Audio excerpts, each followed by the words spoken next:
What's going on, Bulls Nation? And welcome in to the CHGO Bulls podcast, presented by PointsBet. Don't forget that promo code CHGO when you sign up to live your bet life. And it's Tuesday, so I'll have a pick of the week for you coming up later on tonight's show. Today. Sun's still up. It's up. Still haven't fully transitioned from our pre and post game months. Fly right on in there, buddy. I'm Peck. You can follow me on Twitter at Bulls_Peck. Big Dave here is at BAW, BAWL Sports. Our guy in the circle, Will the Goat Gottlieb, is on Twitter at Won't Gottlieb. We are CHGO_Bulls. Hope everybody had a great long Memorial Day weekend. We dropped a audio-only podcast in your podcast feeds yesterday, which was our final evaluation of our season evaluations, and it was for Bulls head coach Billy Donovan. So go back to that and give that a listen if you haven't already. I have to say that I want people to listen to it because Will the Thrill said it was our best one. He did. Will said it's after our we best wrapped one. up, he said, I think that was our best That's evaluation, true. guys. If Will says it's our best one, then it's our best one, damn it. So go listen to it. And you want to know why? I said because coaching is the hardest thing to evaluate because there's just so many people in the coaching staff, you don't know who to attribute what to. But I thought we had the most insight to say about something that was very difficult. So I stand by what I said. Speaking of evaluations, Will this morning just posted his latest column on allchgo.com, and it is evaluating every move AK and Eversley have made since arriving. Impressive. So, we had a podcast version of grading AK and Eversley last week, but that was just for the 21-22 season. Will's column here that is up on our website right now, every move. Every single since they one. arrived. So go check that out. It's impressive. Will, how was your weekend, buddy? It's good to see your face. It was great. Great weekend. Just hanging out, getting some food, enjoying. It's turning into fall down here. It's getting cold. The leaves are falling. It's kind of strange, messing with my vibes, but I'm enjoying it. So, do you feel cheated because we were just about to get to summer in Chicago when you left Chicago, and now you're like back to starting the fall into winter phase? It's definitely very strange. I can't say that I've experienced this before, but I do love fall. And I'll be back in the States in a couple of weeks. So I'll get some of summer, but it's definitely been a weird little weather couple of weeks here.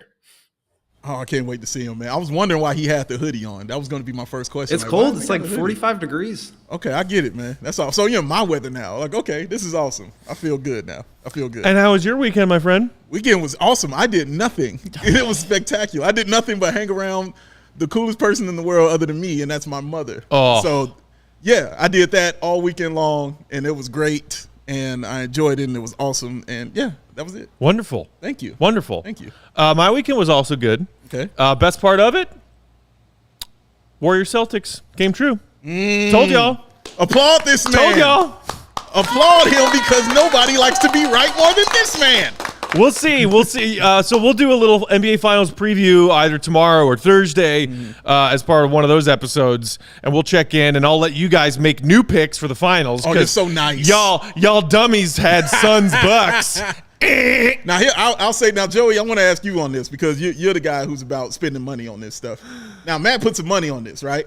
And I told him he wanted to give me the Jordan shrug, and I told him he can't give me the Jordan shrug because he didn't put no real money on it. And I'm like, you got to put some G's on this. You know what I'm saying? If I'm going to give you the Jordan shrug, because that's Mike stuff.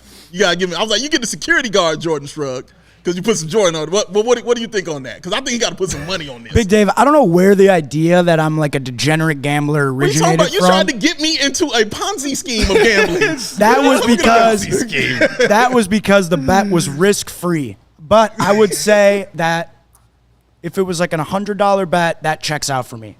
50, pretty still. 75? 75 or close. I think if you're above 50, that's like real money that you're losing. As long as it's not like $10. So you know what, Matt? I'm with you because I'm pretty sure it's more than that.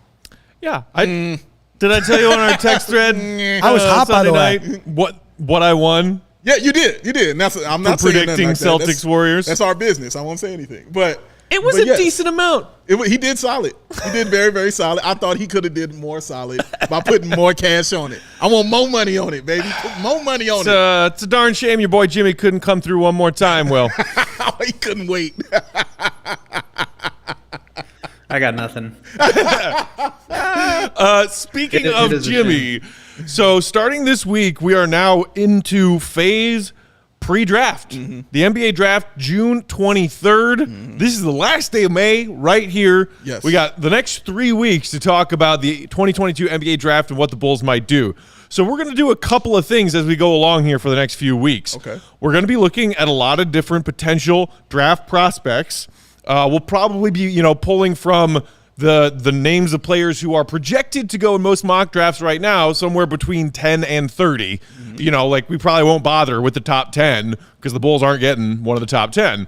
And then along with that, Big Dave, you had a really fun idea. Tell the people what that idea is because we're kicking it off today. Oh, fun ideas is what I'm all about, baby. So I wanted to talk about, since the draft is upcoming, what I wanted to do was let's go down the Bulls' 30 picks. Let's not the second round, nothing like that, but let's just go down the 30 picks the Bulls have made throughout their history and figure out what is the greatest draft pick the Bulls have made at each number, starting at 30, going all the way to 1. Some of them are obvious, some of them are not, but I think it'd be cool to just start at 30, go all the way to 1 and see which Bulls pick was the best one.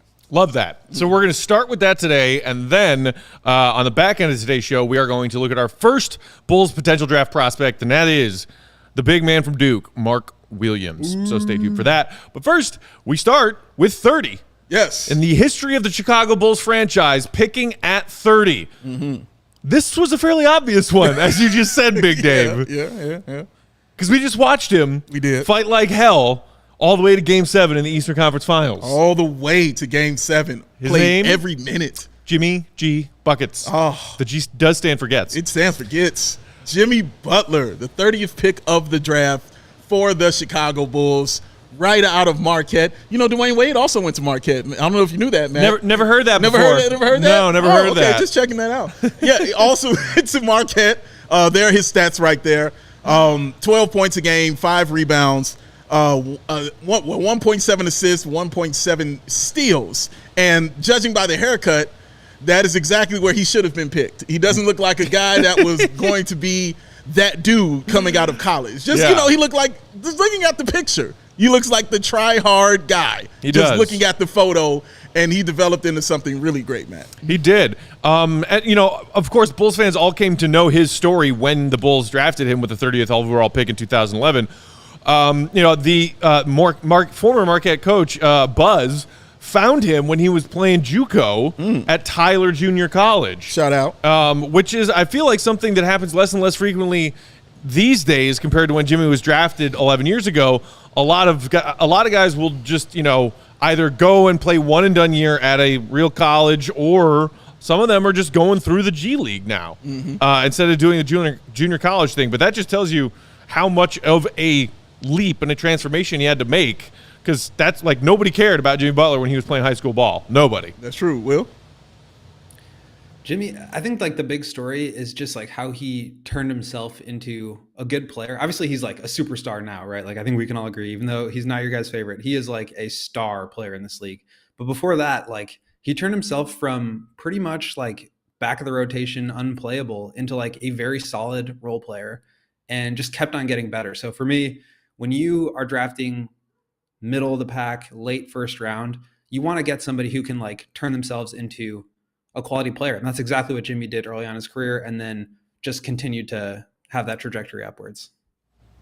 Yeah, he was incredible from what he grew from to what he grew to, man. And there it is right there, what he became. And as you can see, you can tell by the hair alone that he became an actual star in the NBA. But beyond the points and the rebounds and the assists, because we know he started slow. Right, yeah. That Bulls career points per game, where you look at it that's it? Yeah. And then you realize he wasn't allowed to shoot for the first 3 seasons of his Bulls career. Correct. So it makes it more impressive to me that it was 15, because like you said, he wasn't allowed to do anything but just get out there and run and play defense and do it all game long, because Tim said, "Oh, you want to play? Oh, okay, well, you're going to play." But to do that, and look at what was accomplished. This is just his time with the Bulls, where he was accomplished. The 3-time All-Star, 3rd-team All-NBA, the 3-time All-Defensive Second Team, Most Improved Player, and that gold medal in 2016 in Rio, man.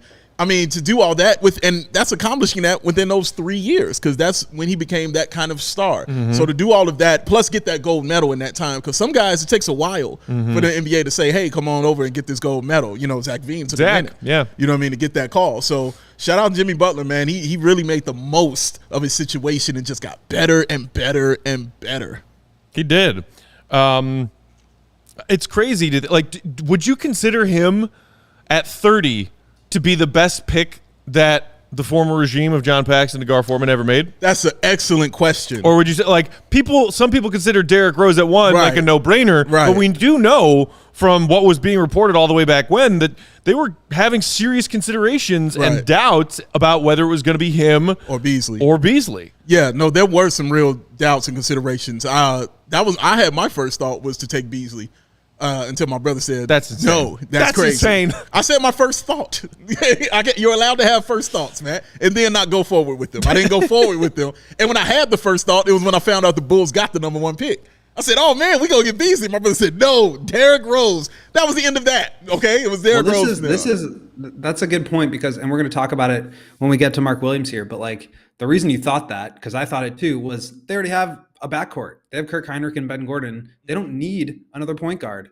So they ended up taking the best player available. And I think we're going to talk about this throughout the next month, but that has got to be the mentality moving forward. And then, taking it back to Jimmy, I think he definitely, it's a really tough question, because you also have guys like Joakim at 9, or I don't know, Luol Deng, Ben Gordon, some of these players that were not quite as home run obvious picks as Derrick, but I don't think any of them reached the heights that Jimmy did throughout his career, even Derrick to a certain extent, because of obviously the injuries. So Jimmy, I think, became probably the Bulls' best draft pick in terms of quality of player since I don't know when. Maybe no, it's ever. It's other a great than past 2000. It's a great question because of the things he just said, and just thinking it from a basketball perspective, to get a guy that with that kind of return at 30. Yeah. You know what I'm saying? That's rare in the NBA. And that's why people praise San Antonio for getting Kawhi Leonard, you know what I'm saying, and things like that. And he was nowhere near the 30th pick. So for him to do it at 30, I'm not mad if people say it. I don't agree, because Derrick Rose walked away with an MVP, and it's hard for me to go against that. And then you got, Michael Jordan. Yeah. But it's of the Garpax era, though. It's hard. It's. I think you can say that. Honestly, I think you can make that argument. I mean, getting that value at 30, you could absolutely make the argument that it's the best pick they ever made. And then they decided not to give him the super duper really, really big contract. And Will's been mad ever since. He's been broken up about it. I shouldn't say mad, but broken up about it. I'm mad. You can say that. I do want to read something though. Go ahead, Will. I was just gonna say, I've said it before on this show. I think that having a star player is the most important thing you can do as an NBA team, right? You need a star player if you're gonna even think about trying to be good.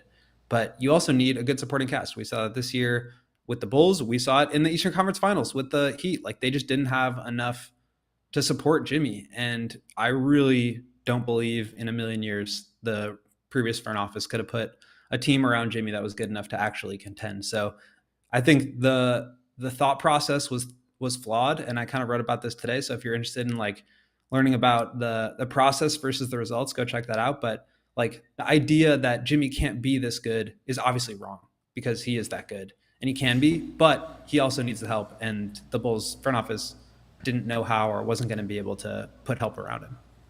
Yeah, they weren't. I mean, and to say that, and you're like, well, look, they did it in Miami. I'm like, well, that's Pat Riley. You know what I'm saying? That's Pat Riley. And it's the greatest player development team ever. They're Gabe Vincent. Yeah, truly. And that's something you have to hope that this new Bulls regime does better than the previous one, is develop young talent, especially in-house drafted young talent. I saw people in the comments earlier talking about some of the young players that haven't worked out recently. Obviously Lowry, Wendell, all these number 7 picks. We'll see with Kobe. Your fave, Gafford, has moved on as well. So, can they keep these guys around and develop them like Jimmy Butler? stuck around for, at least for a while longer and developed. Although a lot of that credit, I think, is just Jimmy and his insane work ethic. Oh, tons. Yeah, he gets a lot of that credit right there. And I was looking at guys. I was looking at Jimmy Butler's assessment coming out of college and what guys were thinking of him and where it was. So I'll ask you all first, though. Out of 100, what do you think his overall number was? Just out of 100. Matt, I'll ask you first. What meaning? What taking in athleticism, size, defense, strength, quickness, jump shot, grade out of 100? Number wise. Oh, out of 100. Like ranking, correct. Number wise, overall. I don't know, somewhere in the 50s or 60s. Will? I was going to say low 70s, but I have no idea. 88. Woo! Overall, 88. out of 100. His highest was athleticism at 8, defense at 8, strength at 8, quickness at 8, and NBA ready was at 8. His lowest, which is hilarious, was potential. That's at 6. That was his lowest grade. Was potential was at 6. I thought they were dead on with a lot of what they said. The strengths, he was well-rounded with great qualities to be a future role player. That's incorrect. Solid athlete with nice overall quickness, great length, extremely active on both ends of the court, impressive player in transition, uses good strength and body control to finish around the rim, doesn't need to dominate the basketball to be effective offensively. That is a fact. Shows good instincts in cutting to the rim, catches the defense off guard with a lot of backdoor stuff. Confident spot-up shooter that developed a pull-up shot in his senior year, which is great. If you look at his senior year numbers, is when Jimmy grew. The biggest thing they say about him, smart kid with a good head on his shoulders and a strong work ethic. All of this is factual for Jimmy's strengths. True. For his weaknesses, he was a good all-around player, but lacks one great skill. Fits in the jack-of-all-trades, master-of-none mold. Not a standout athlete. Hasn't proven he consistently create offense for himself. That's incorrect. Not an isolation player. Feeds off the play of his teammates. True. Now also incorrect. Could open up his game by adding range to his jump shot. Hasn't shown he can be a consistent threat from behind the arc. That part's still true. Now, here's the great part, Will. Here's something that I found interesting. His comparison, who they were comparing him to at that point, Wesley Matthews. Ugh. You guys remember young Wesley Matthews at that point in time? That was Jimmy Butler's comparison. That's like a lazy, they just both went to Marquette comparison. Didn't Wes go to Marquette? He did. Yeah. Yes, yeah. He did. Yeah. But they thought he was like Wesley. They thought he'd be a nice player in the right situation. Unlike many rookies in his draft, they saw him getting NBA playing time without hurting his team. Why? Because he can play defense. That, coupled with his positive attitude, his personality, should get a few looks in the early second round. If he continues to improve his outside shooting, he might be one of this class's sleepers. That is very, very true. A lot of this is very factual. I thought a lot of this was pretty on the nose. It's also weird how someone can say that, okay, insane work ethic, but then also say limited potential to improve. Like, right. How do those things match up? That doesn't work out that way. No, not at all. People who work hard usually realize their potential. Yeah. That's usually how that works. Hello, Will Gottlieb. Hello, Matt Peck. Hello, Big Dave. I love this. Hello, Joey. I love this comment about the Bulls nailing Jimmy at 30 by Drewish in the comments, saying, after the Bulls drafted Jimmy, I foolishly thought Garpax could do no wrong drafting late. Then they followed that with Marquise Teague and Tony Snell. Tony's still in the league, baby. Still in the league, putting up those super impressive stat lines of binary codes. Nobody makes me smile more than watching Tony Snell still have a job in the NBA, man. I'm so proud of him. It is bonkers. It is, man. But yeah, what Jimmy became in Chicago, not only just on the court, but what he became off the court, and Will can speak to this too, like what he became off the court and to the fans, because like I say all the time, that hard effort and that work ethic is how you kind of get yourselves in Bulls fans' hearts. Right. They love that kind of stuff, man. And he was a guy, not only just was the hard worker, but became a hard worker that became an NBA star. Mm-hmm. You know what I mean? Like, usually that hard work just gets you to a certain point, and that's it.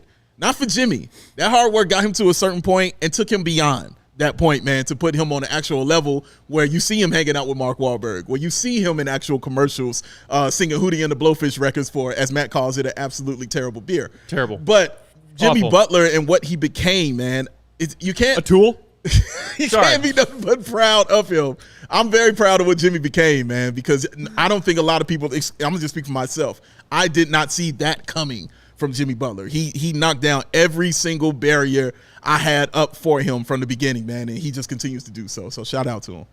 And that's the thing about that scouting report that I think they clearly got wrong, was like, he's a jack of all trades, master of one. He was kind of like, or master of none rather. He's like his most elite NBA skill is like in the 100th percentile, which is work ethic. And so he turned himself into that. And then not only just like worked himself into being good at player, he worked himself into being like a star caliber player at playmaking, at getting to the foul line, at mid-range jumper, at decision making, at guarding the best player for 48 minutes in an Eastern Conference Finals Game 7. Like, he is a star at so many different things. And I think that stems from the work ethic, but it's also like a lot of guys work hard and not everybody turns into a superstar caliber player. So, you know, he's a very talented guy too. It's not just that he tried really hard to get there.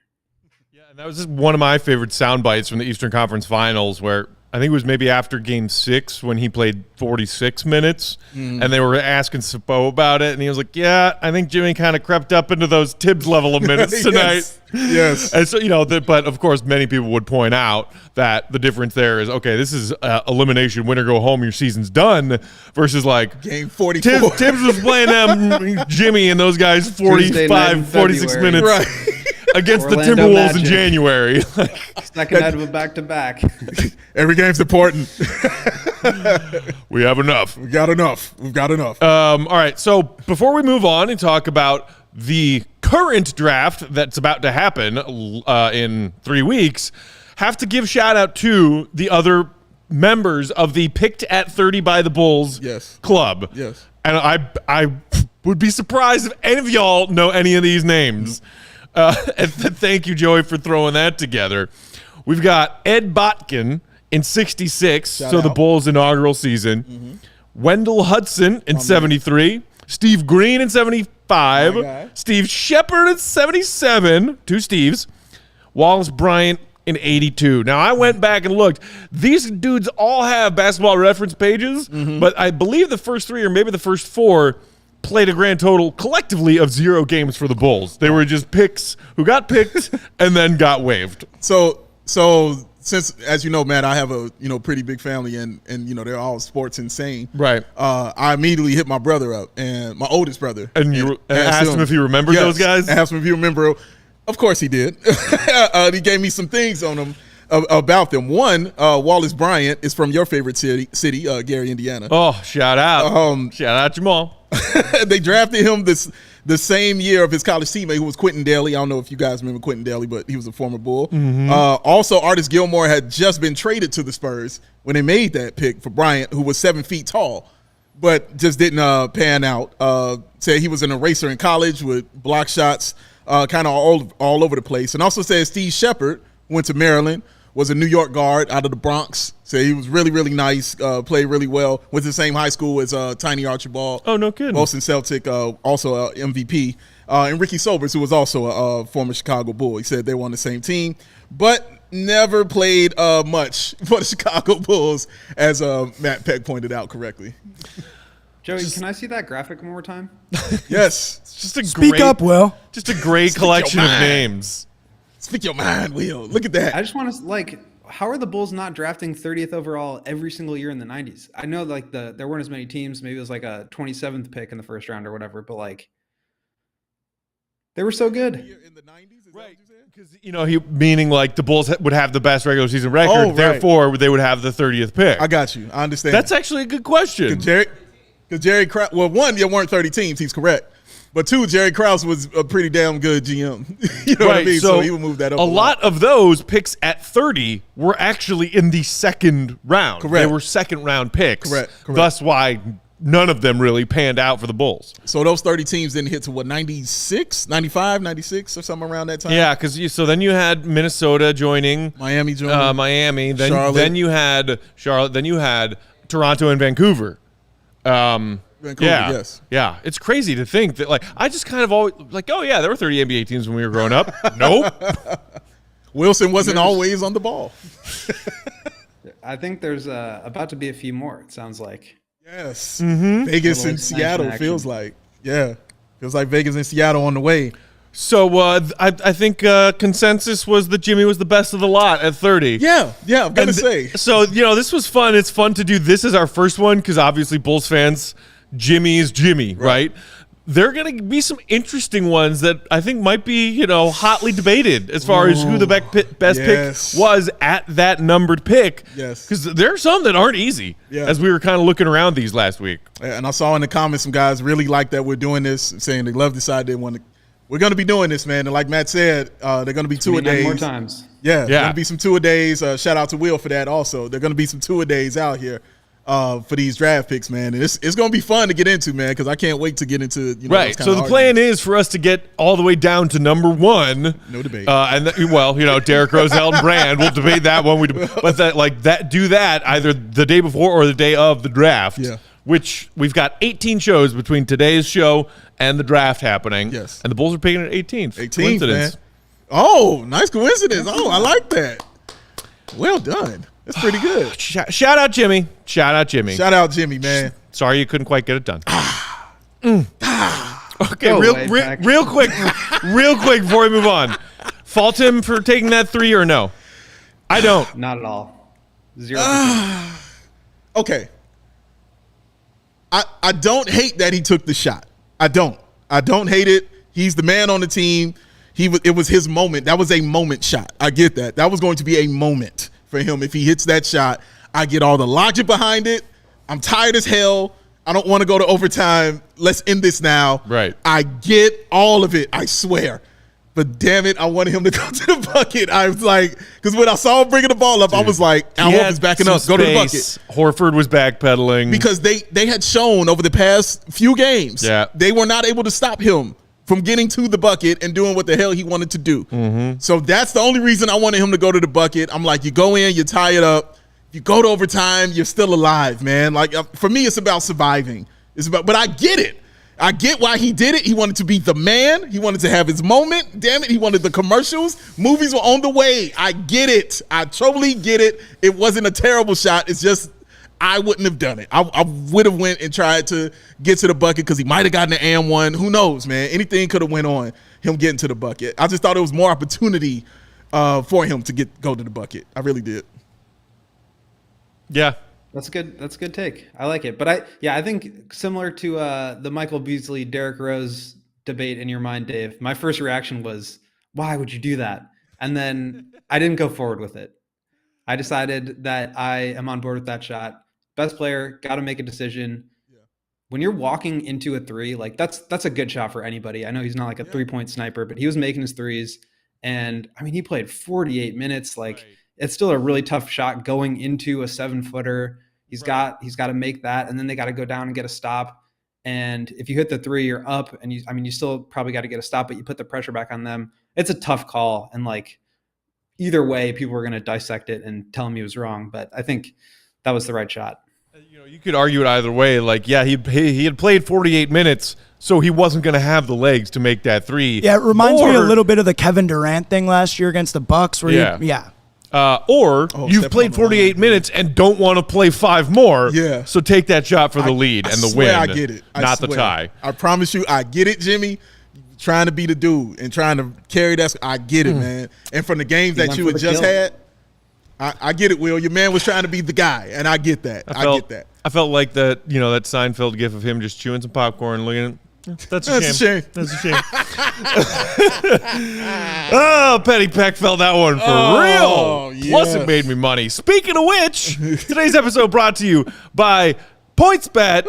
And then we'll get to Mark Williams. PointsBet, don't forget that promo code CHGO when you sign up, because you're going to get those 2 risk-free bets up to $2,000. But that's not all. If you make a $50 or more first-time deposit when signing up for that PointsBet account, you're going to receive a free CHGO membership, which unlocks all of our amazing exclusive web content, including that AK and Eversley history piece that Will put up this morning. You got to read that. It's great.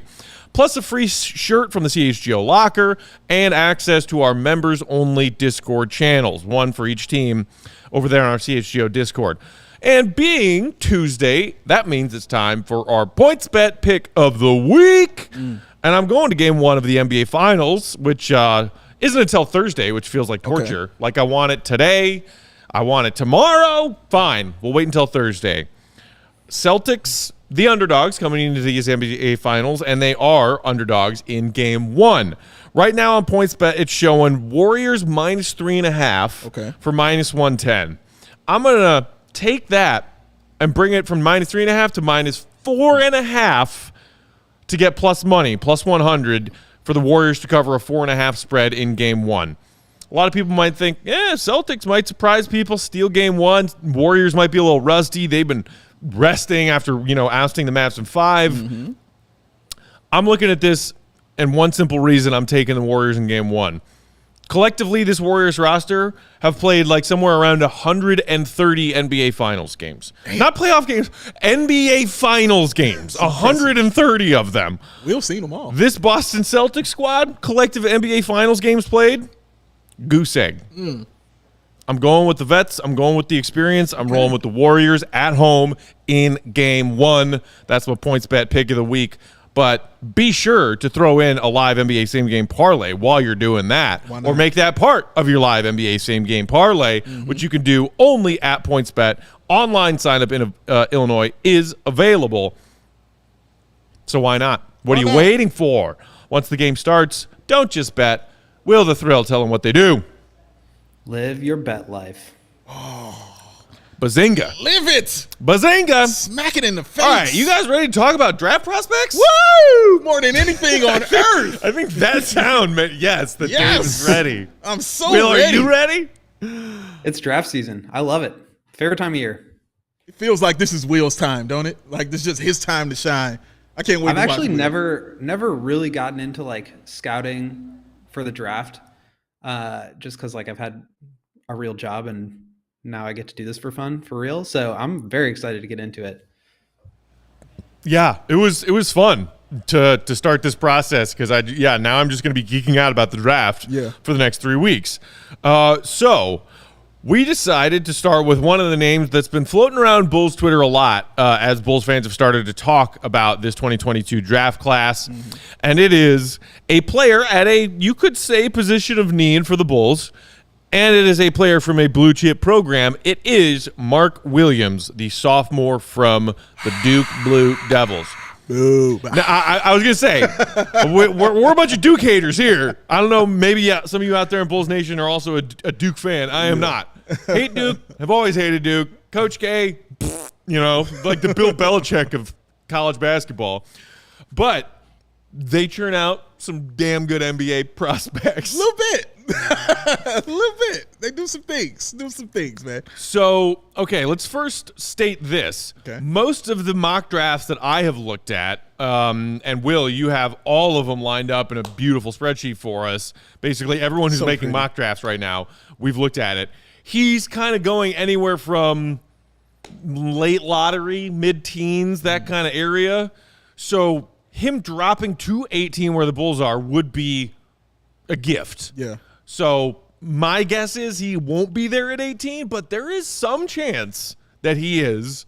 And because Bulls fans seem to be really excited about this guy, we figured we'd start with him. Why not? First thoughts about this young man, Mark Williams. By the way, 20 years of age, won't turn 21 until December of his rookie NBA season. There you see his measurables. Obviously, the standing reach jumps out, as does the wingspan. My God. And there you see the stats from his sophomore year at Duke. What's his leg span? What's his thigh span? Thigh circumference. There you see the field goal percentage. Staggering. 72%. Stupid. That is because, He dunks the dude everything. dunks a lot. Yeah. It's either a putback, a tap in, a layup, or a dunk. That is the extent of his field goal attempts, thus the 72%. Real. He is okay. Let's zoom out, I think, and talk about like why I think people are really interested in Mark Williams. And the measurables are kind of the first thing that stand out. Like he can literally, he's 3 inches away from touching the rim if he just stands and puts his arm up. Like That's insane. And he's 7'2". He measured really well at the combine, 6.5 wingspan, basically putting up like the same dimensions as Rudy Gobert. And Rudy Gobert has been hot on the Bulls wish list for a lot of fans. People very disappointed with Vooch's season. So bringing in sort of a rim protector big would make sense. And obviously he really showed out at in the tournament this year in March. And so his stock is rising up. Matt, to your point, I think for the most part, he's going to be kind of in the 11 at the very high end range to 15 or so at the low end range. So probably a little bit out of the Bulls range. But just for you guys, I'm curious, like what you think about this kind of player, sort of a rim running lob catcher, big, who can protect the rim. What do you think, like from a talent standpoint, if he reaches 18, I think he's pretty much going to be the best player available. So that checks that box. But in terms of what you guys think, in need of a center, in need of this kind of player, where are you at with Mark Williams? Dave? Oh, thank you, Will. I'm waiting for you to pass me the ball on this one, man. I love this dude, all right? I love this guy, all right? Y'all know I love Daniel Gafford 2.0. Thank you. Yes, and yes, some more. That's all I was thinking watching this. One, he's 7'2". I'm in love with that right there. Two, he realizes he's 7'2". Because like you said, that 9'8", 9'9" span that he has standing up is stupid, but he knows how to use all of it. Yeah. Three, but what makes him like a Gafford 4.0? One is his athleticism. You know what I'm saying? It's insane. Like, it's crazy. It's not the fact that he's a shot blocker. It's the fact he's an intelligent shot blocker. Mm-hmm. He blocks the ball with either the right or the left. It doesn't matter. Either one, he was throwing that joint into the stands, man. That's rare to see that, honestly. It's honestly rare. Usually a guy is just dominating with that one hand. It's either right or left. He's swatting that joint. To be doing it with either hand, yeah, you can be on my team. Two, I love his footwork. His footwork is awesome, all right? When they were running those pick and rolls, he never really got lost on those pick and rolls. His feet were never out of position. He was always in the right position to guard the ball handler, whether it was the little guard trying to, take the shot, or whether they were passing to the big man inside. He was going to be a problem. He wasn't going to get pushed around, being 245, 243. He wasn't getting pushed around in the paint either when they were trying to go inside with him. I love that aspect about him. Also, I kind of look at him like a new age shot blocker, which means that he can guard the 3-point shooter. That's what I mean by that. Of course, he was a shot block, so you pump fake, he's jumping because he's a center. That's going to happen. We get that. That's going to be occurring. 14 of his blocks that he had this year were on 3-point shooters. 14. Yeah. That's impressive, man. That is freaking impressive because this in the NBA, guess what they're going to be doing? Shooting those threes. He's not scared to get out there on a switch. I'm not saying it's going to work all the time. You know what I'm saying? Trae Young and those guys, they're going to cook him. I get that. But he can learn, you know what I'm saying, and be better at staying in front of those young guys like that and those little guys that way. I love the fact he dunked everything. Lonzo Ball would have a field day with this kid, man, if he was out there. I mean, it would just be highlight reel after highlight reel after highlight reel if he was out there doing that every single game. I like the fact, and this is the last thing I'm going to say, Matt, but I like the fact that his flaws and his weaknesses are normal. What I mean by that is when you're 7 foot tall and you block shots and you dunk everything, well, your weaknesses are pretty obvious, right? You're not going to be a great shooter. You know what I'm saying? You're going to be a guy who's not a great ball handler, and you're going to foul a lot. Yeah. That's exactly what his weaknesses are. And I'm like, okay, that sounds like an NBA big man to me. I don't think he's starting coming in, but coming off that bench, he would be a force.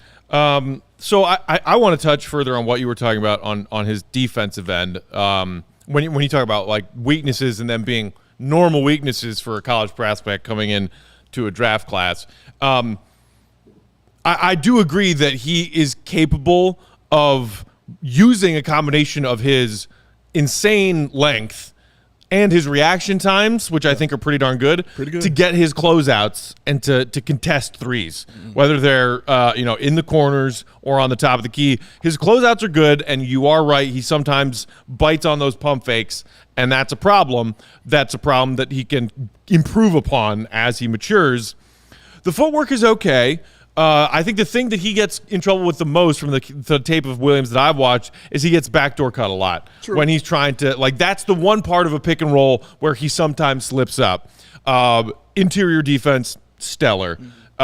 His timing is really, really So good. solid. Yes, absolutely right. There's still some work to do on the footwork, but the timing and his reactions makes up for any time he gets lost for half a second. Agreed. Like, he can recover very quickly because of his length and his timing and his reactions. And I love that about him. I see Hayes in the comments saying developing a mid-range game. You mentioned there's not a lot there. Hayes said he's shown flash of it already. That's true, though. I've seen none. Like, so if there's one big knock for me, it's not the problems you would expect or weaknesses you would expect on the defensive end. He doesn't even have like a 8 to 12 foot baby hook. Like, he's got nothing other than short roll. Like, he throw him up a lob, and like, he's also like, his catching radius around the rim is like freaking Megatron in the end zone. Yeah, like, the dude can adapt to a perfect lob and slam it home for very fun, impressive to watch alley-oops, but he can adapt to bad lobs and not accurate lobs and finish a lot of it. And that's great. He's got no other game. If you take him more than 4 feet away from the rim, he's got no offensive game that I've seen. Will, would you? I want to respond to that, but I want Will to go, though. Go ahead, Will. Yeah, I mean, I think I'm kind of more with you, Matt, in terms of just like what his offensive role is going to be. So for me, just watching some of the film that I have and looking at a bunch of scouting reports and interviews with him, he's going to be like a lob catching roll man, pick and roll. He's really good at like making himself available to the ball handler. Obviously huge, like you said, Matt, but like, he is dunking literally everything. You throw it up and he's going to get it. I don't know, like, his free throw percentage is low to mid 70s. I think that kind of bodes well for the ability to develop a jump shot. But part of me is like, he's very limited. Like, if he's not setting a roll and diving to the basket, like, what is he even doing? Like, you can put him in the dunker spot and he can just like catch dunks there. But like, DeMar is not really a pick and roll, throw up lobs kind of point guard. Neither is Zach. And so I'm just curious, like, what his immediate impact would be playing at a high level. Now, maybe it takes some time for him to develop that, but I'm also kind of like, does it even matter? Like, he's just going to dunk everything. Like, you just throw it there and that's kind of all he needs to do. So he's not going to give you anything in the post. I'm going to be pulling my hair out when the commentators are asking him to post up because he's bigger. He can't do that. I don't see that yet.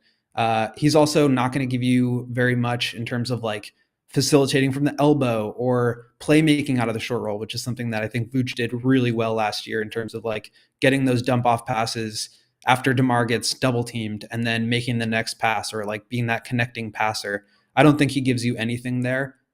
You can develop it, but he's just not there yet. And then on the defensive end, I'm a little bit more skeptical of his feet and ability to like guard out in the perimeter. Like, unless you're Bam Adebayo, you're kind of getting played off the floor in the playoffs. Like, Robert Williams hasn't really played. Kevon Looney was playing, but only because he was like somehow guarding Luka. And so you really need to be able to do that. And maybe it just doesn't matter. Again, his length is so insane that it makes up for a lot of his mobility issues. But I don't see him being able to contain on switches at all. He's going to be a drop pick and roll big, which is fine. Again, super long. He's going to deter shots if he doesn't block them. But I think it kind of limits you in what you can do because he fits a very specific build. And it's one that I don't think the Bulls are really equipped to play. So that's my big question about him. But at the same time, like I said, he's really freaking long. He has a built-in NBA skill where he's going to be good. And like, maybe he develops some more. He's 20 years old. But there are questions about his fit for sure. And I think even bigger than that are just like how he fits into the league and like how it's changing and evolving year to year. Yeah, I would say to that point, Will, when you talked about the point guards and as far as DeMar, you're right. Like, DeMar is not going to hit him with those lobs. Like, DeMar more so is better when guys are spotted up, you know what I'm saying? So it can be open for the shot. That's true.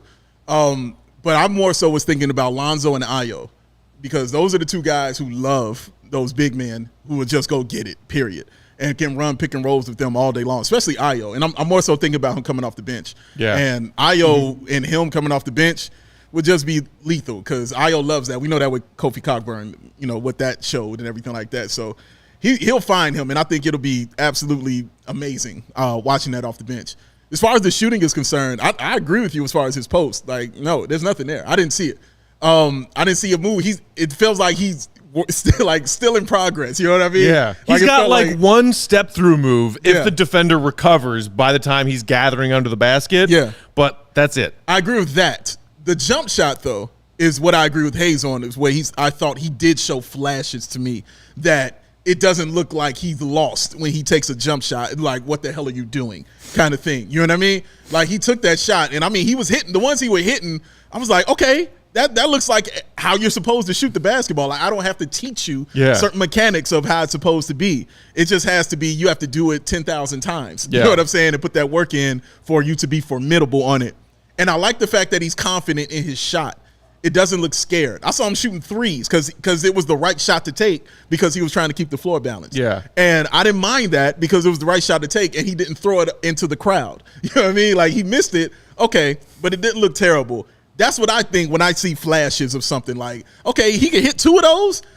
Man, we good. I'm not looking at him. If he had a jump shot, we wouldn't even be talking about him. You know what I mean? He would be, top 5 pick. You know what I mean? If he had a jump shot, you know what I mean? We wouldn't be having that discussion. But I think it's something that he can definitely develop. And I like his IQ more so than anything. And I like his motor. You know what I mean? He's a smart dude. He runs the floor in transition really well for a dude his size. Like, he makes that block, he's gone. You know what I'm saying? Which is why I also love Gafford the same way. But he makes that block, and he's down the floor, man. And his passing, he also needs work on that too. Guards and forwards just taking the ball from him. Yeah, when he was out there trying to make plays. What separates him from Gafford to me is his IQ and the fact that he's not trying to put every single ball that goes up into the third row. Like, he's fine just like making it hard for the dude to shoot. I mean, he still came up with like over 100 blocks this year in college, which is nuts. But he seems like he's built it into his game that he just wants to make it hard on people. He's not like chasing blocks, and he fouls a lot. I think that's going to be a problem early in his career. It is for a ton of bigs. But I think he can sort of evolve out of that. And I think also, like I said, kind of as we started talking about this, like, we're talking about this as if he's going to be there at 18. I think he would clearly be the best player available. And if you're drafting at 18 and you're getting a guy who can have an immediate impact at one skill, who, like, what you're going to get from him in terms of being able to like catch lobs and defend the rim, also with some upside to potentially develop in other areas of his game, I think that'd be a home run. So I do have questions about him. I don't think he's going to come in and start. If the Bulls draft him, I don't want to hear him and Vooch playing together. I just don't want to hear him like talking about posting up, get it off of my TV screen. But I think he's got some more upside. Because Tristan's going to be gone. Matt said we have to find new twin towers, Will. No, please no. But yeah, I mean, I think at that spot, I think he'd be great. He definitely, like, the Bulls don't have a backup 5. He would be great in that role. And he'd be great to give the Bulls like another look, as far as they don't really have that dive man lob catcher right now. It's been basically Vooch or Dirk Jones Jr. or Tristan. So he definitely is an upgrade there. But yeah, I think he also has limitations. Such utter disrespect for our guy, Tony Bradley, Will. I mean, dude signed a 2-year deal. 2-year deal, man. There's another one hanging there. Coming back. Yeah, he's going to look good in those warm-ups. I mean, I think, McFly guy saying, I think he's a better Hassan Whiteside. There's an interesting comp. Eco Bean saying Mark Williams has weak hands. Okay, so this is the thing that I think was interesting when I was watching film on Mark Williams, is that sometimes when he would receive his entry passes on short rolls, on lobs, and what wouldn't be a great pass, he would somehow corral it. Yeah. And sometimes corralling it involved like a double jump, so he would go up to catch it, and then decide in that instant he couldn't put it in the basket, come back down, and then second jump, and his second jump's pretty impressive. Yes. Gather and put it up. And then, like, sometimes when it was a much easier, cleaner look, he would like biff the finish. Yeah. Like he made very difficult finishes as a short roller and a rim runner look easy, and then he made the easy ones look hard.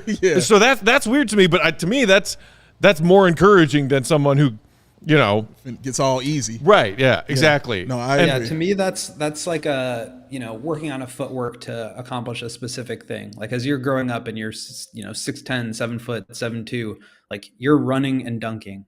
And so you learn how to get to your jumps by like doing the same footwork motion each time. So it would make sense that like if he doesn't get it the first time, then his footwork is out of whack, or he doesn't feel comfortable like getting into that second jump from whatever like 1-2 or jump stop that he's coming up from. So I could see that being a problem.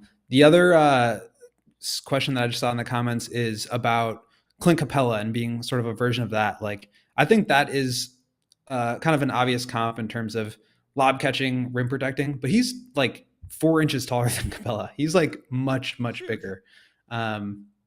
So he's definitely got upside there as, to be that caliber of player. Now, again, how valuable is that caliber of player when you get into the playoffs? At this point in sort of the evolution of the NBA, I'm not super sure. And I think that those are my 2 favorite things about him watching it was his footwork and his IQ.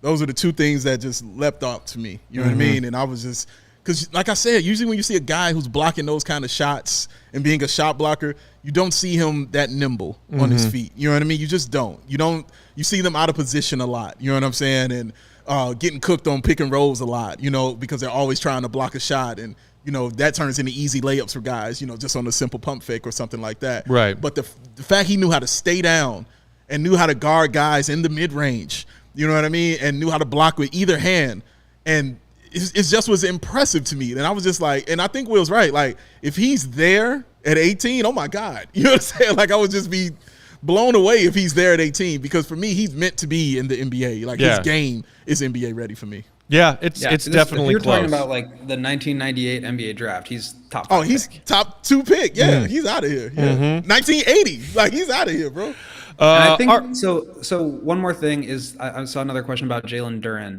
Duren. Not sure. Either way, Duren. I think Duren. That's an interesting one to me because Duren, I think, has a lot more modern NBA skills in terms of like being able to make passes out of short roll. I think he's able to defend on the perimeter a little bit better. Insanely explosive athlete. But I think his stock is kind of sliding and Mark Williams is rising. And so they're going to end up being taken like within 2 or 3 picks of each other. So I'm interested to see how their career arcs happen and how they'll be inevitably compared. But I think a guy like Duren, to me, makes more sense in the modern NBA with his ability to like move his feet at a much higher level, still giving you that incredible shot blocking ability, but also adding the element of passing. I think that would be a massive mistake if Duren ends up falling as far as you, which could easily happen. But I think that's Dwight Howard body type right there. He's nuts. A few more thoughts that we could share on Mark Williams before we get out of here. But before we continue that and get to a few of y'all's comments about the draft, Big Dave, we have a new sponsor with us starting this week at CHGO. Would you like to tell the people all about it? I love to do this here, especially when it's new. And the name of the company, y'all, is OWN. Get you right there. Get that shot right there in the camera for you right there, Joey, while I hold that up for you. Go ahead and get a look at that. First of all, that bottle is amazing looking. Will, you're going to want to get down on this, sir. You're going to want to get down. To Brazil?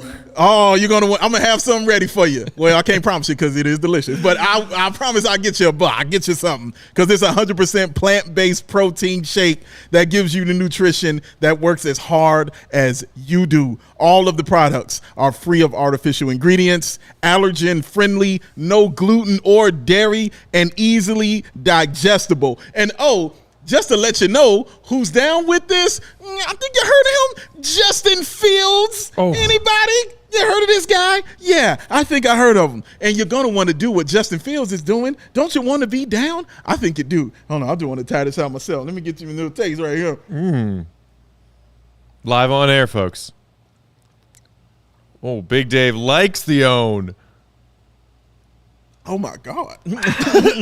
took that down. That's amazing right there. Yeah, I'm there feeling you that go. right there, baby. All right. So OWN and CHGO have partnered to give you guys an awesome offer so you can get you down on some of this. 20% off your first purchase at liveown.com. Just use that code CHGO20. I'm telling you, I know Will's writing this down right now. That's CHGO20 right now. and that's OWN. You can liveown.com. 20% off your first purchase. OWN. Gotta get on your own, girl. Get you some OWN. This is amazing. I'm gonna pause with it right there. And it matches what I got on. And it matches what Matt got on. Hey, it's on point. It's on point. Get you some, baby. That was awesome. I'm so happy that you enjoy that so much. It's plant-based 100%. So many healthy things that we're promoting here at CHGO. Look at it on the side. This is a snack. Look at that. They're telling you what this is, man. This is good, man. I'm gonna drink another one of these after we get out A of here. preferred snack of Chicago Bears QB1. Come on, man. Justin Fields. It's Justin Fields. It's gotta be down with good. it. I want this, man. It's got to be good. More of this. More of this. There's a whole table of them over there. Oh, you think I ain't about to get down? I'm getting down on it, man. I'm getting down on the OWN, boy. You can have mine. Thank you, Matt. This is why we're friends. Clearly, it's delicious and good for you. I prefer my protein to come from protein. But this works for a lot of people, so give it a try. It's true. You were speaking about his basketball IQ, and there were a couple of player comps in the comments about like this player, but with a higher basketball IQ. If you guys haven't yet, I definitely recommend going and watching his film session with Mike Schmidt, who, up until very recently was doing draft breakdowns for ESPN. OG was doing draft breakdowns for Draft Express, which I still want so badly to come back because those videos were incredible, especially for someone who is like way more focused on NBA hoops and doesn't have the time throughout the college basketball season to pay that much attention to college basketball. Those Draft Express videos were great. But so now he was doing a different kind of version of that for ESPN, and they put up a bunch of these over the course of May, doing film session and film breakdown with the scout, these prospects themselves.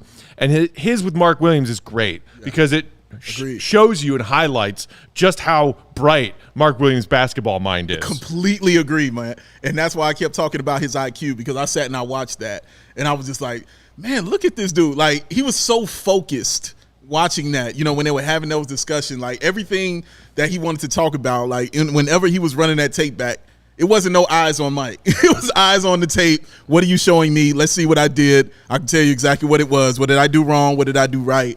And he was trying to let him know what it was and correct it at the same time. That's when I was like, okay, this kid's IQ is serious, man. He's an impressive prospect to me. He really is. He also just had like such a great personality. Like he was just like smiling and like getting really excited about his highlights and like explaining and breaking them down. But he was just like proud of himself, and he just seemed like a really good, smart, kind person. So that's always good to see. Everybody like the average too. Shout out to y'all for enjoying that. Appreciate y'all. Someone saying that they thought they always wanted Morgan Freeman to narrate their life, but Dave is a serious contender.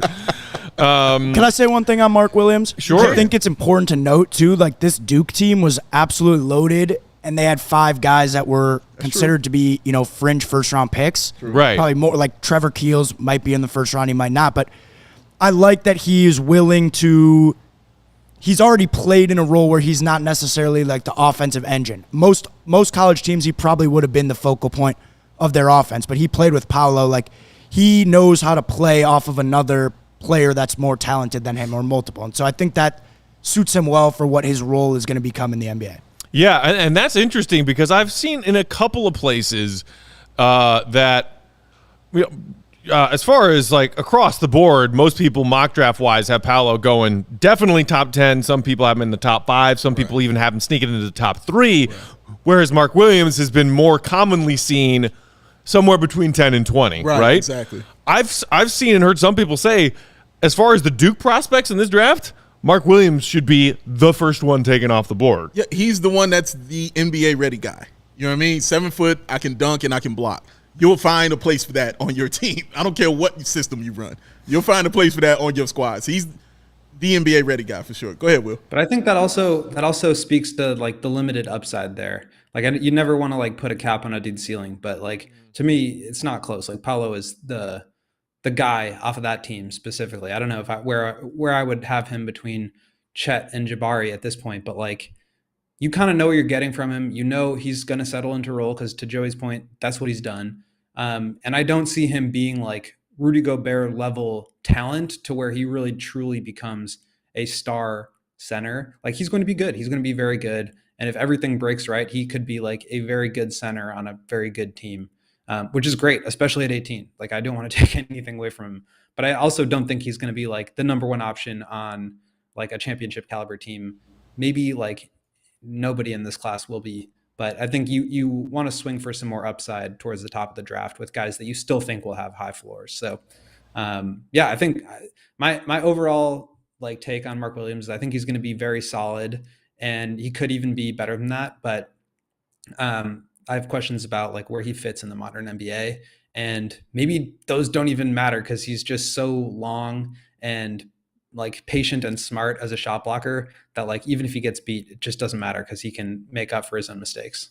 You know, rim protection and then also the work that he's able to do on the offensive glass, those are two of the biggest weaknesses on this Bulls roster right now. So, you know, drafting to improve where your flaws are is something that we've seen AK and Eversley do since they arrived.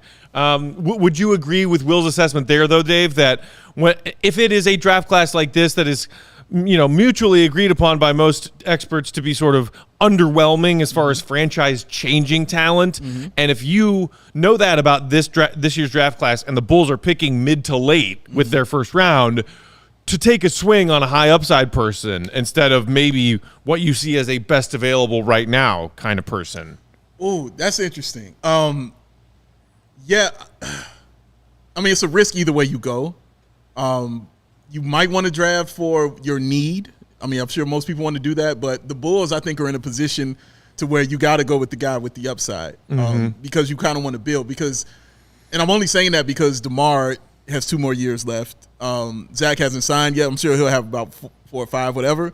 But he's coming in, you know, he's still in his prime. He'll have about 3 years, maybe 4, if it's nice, you know what I mean, of his prime to go. So, yeah, I think you'll be looking at guys with that high upside that could give you something year 3. You know what I'm saying? Like, or come in immediately and contribute. Either way. So yeah, I think they would go for that over the need. And looking at Denver and how they've drafted, it's usually been the guy with the upside, more so the guy with the need. You know what I mean? Yeah, I think you brought up a good point there, Dave, which is that like the Bulls are kind of like threading the needle and being both good presently and also taking swings for the future. Like Patrick Williams, very much a future swing, right? Like I don't think anybody was like thinking he could come in and be, you know, a high caliber starter right away. And then next year they draft Io, and he's, you know, definitely got some upside, but he's much more. He's 21 or whatever, 22, comes in and he can like produce right away. That you've seen them like go after guys like Lonzo, but then you've also seen them go after guys like DeMar. So they're kind of in a unique situation where they're able to do that, and I think that's how you end up being, you know, a sustainable franchise. So I think you always want to go for talent because you don't know what's going to happen with Zach. Like there's a chance that he could leave. So you want to make sure that you're getting talent so that in the event that he goes, you have some, you know, room to grow. You have some buffer rather than just trying to like fill a certain hole that you think you might be missing. And so guys can either be idle or trending up or trending down as you make your way through the final month leading up to the draft. And Will, I believe I saw in your notes that, you know, based on the measurables that were taken of Williams at the NBA draft combine just, you know, a week or so ago, that you believe his name will be a trending up name. Is that correct? Yeah, I think so.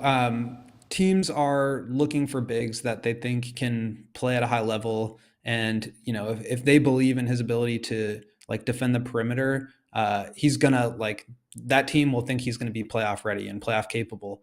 And so that could mean he really slides up the board. So it's obviously impossible to say what teams are going to do, but just based on the measurables, going back and watching some film and understanding like what he does and then what the upside is there, I could definitely see teams wanting to take a swing on him, especially teams that are really in need of a big man like a Charlotte or a Knicks. I was going to say, I was actually talking to some of our old friends at Locked On Hornets and watching one of their recent shows. Flex. They've got picks at 13 and 15, and a lot of people, including our Locked On Hornets pals, believe that one of those two picks, 13 or 15, could be the Hornets looking for that big man and taking Williams off the board. Him with like LaMelo. Woo! I mean, you were saying him with Lonzo. I mean, yeah. It would be Him with either of the Ball brothers. Yeah. Or, LiAngelo, because apparently, according to LeVar, he's going to be a star in the NBA any day now. Go ahead, Will. The Knicks at 11 could be looking for a center. The Spurs at 9, depending on what they do with Jakob Poeltl. Even like the Blazers at 7. Like, we don't know what they're going to do. They could renounce Nurkic's rights and go for, maybe it's probably more likely Duren, but it's just, I can still think they're trading that pick, those though. Guys are, yeah, absolutely could be.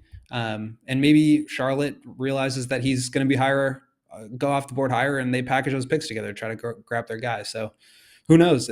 That's why draft season is so fun, because like these guys who, there's a couple guys who were like mid-second round picks, and then all of a sudden they're like late lottery, and it just like changes so quickly, and it's really fun to like go back and watch their game tape and their combine stuff. So it's just a really fun time of year because it changes. It can totally change the direction of your entire franchise for the next 10 years.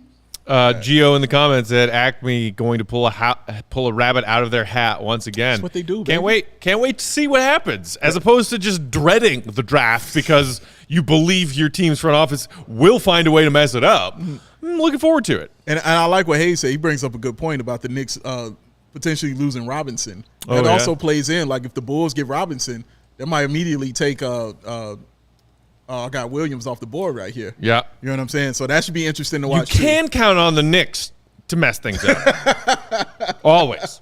Yeah, that won't change anytime soon. That's going to happen. That's going to be a thing. Bless their hearts. Thank you, New York Knicks. That is it. We are out of time. Thanks, everyone, for hanging out with us. If you haven't already and you enjoyed today's show, please hit that thumbs up button right underneath our video. It helps us out a lot. Subscribe to our CHGO Sports YouTube channel if you aren't already. We've got CHGO Bets coming up at 4:30. Woo. And then all through the evening, we've got Cubs and Sox pregame coverage for you, and then Cubs and Sox postgame. Fresh off that kind of depressing crosstown mini-series over the weekend. We won the series, though. So split?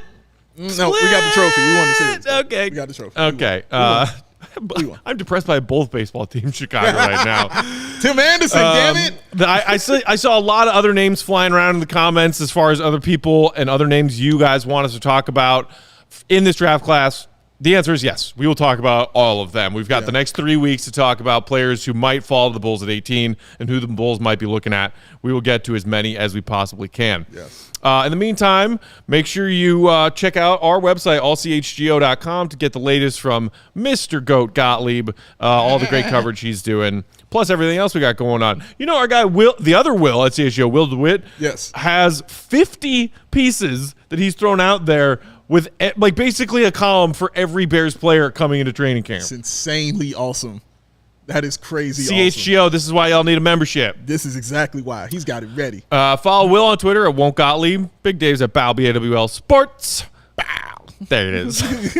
Socks and the sandals. Come on. Come on, baby. I'm Bulls_Peck if you want to follow me on Twitter so you can see me make fun of him for wearing socks and sandals simultaneously. And watch me be so unbothered. We are CHGO_Bulls. Shout out and thanks to our pal and our producer Joey for running everything today. Hi, Lawrence. Lawrence is here too. Hey, Lawrence. Keep it here. We'll be back same time, same place tomorrow, 3 p.m. Chicago time, in studio with another episode for you. More of our Chicago Bulls draft history countdown and more Bulls draft prospects from the class of 22. Bye. See you, Rugby good, y'all.